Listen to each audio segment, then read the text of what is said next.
Flume of the Paranormal Ghost Society. I just filmed this broken branch. It's not rotted. As you can see, it's very fresh. I'm not saying this is paranormal, but you know, if this is indeed an area where Sasquatch might like to come through, we'll say, you know, he comes through at an area like this. He might come through right in here, you know, and he might cross the trail, and thus, if, you know, this is, obviously this tree was bent and broke. It's a crisp snap. And, you know, these trees are hard to break. I mean, that is very hard. Something had to put a lot of stress to snap the tree. And, I mean, like I say, this is Bigfoot country we're in. We're on the Flume Trail. It's in the middle of nowhere. It's in the high Sierras along Lake Tahoe in that area, vicinity. But I just wanted to film this. I did not find any tracks in the area along here. It's very muddy here. However, you know, you could tell something came through because of the way the snap is. Something big came through the woods here, and it snapped this down. You know, whether it grabbed onto it, ran into it, it could have been blocking the path.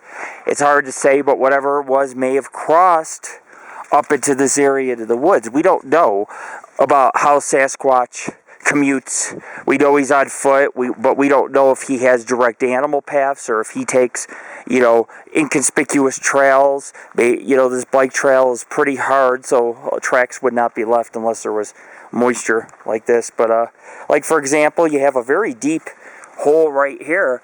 I'm not saying it's Sasquatch, but it is a deep hole where maybe, if you look, something very wide may have stepped down right here and started to walk off and lumber into the woods. It's a very deep impression for it being hard ground. It could have been soft at one time before the monsoon season came in, but you know, it's a big indentation. And then you got the broken tree, which is right here. It's obvious something big may have came through. I don't think it walked on the trail. I actually think his whole foot fits in there. I think that it came down through the woods, broke that to cut through because it was blocking the path. And I think whatever it was may have been following this. And sometimes it's good to look in little places like this for tracks, for Sasquatch tracks. But the search continues.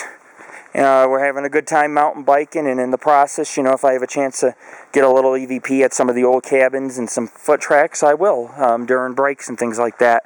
And so, you know, you can still have fun and do cryptozoological investigations and paranormal investigations all at the same time.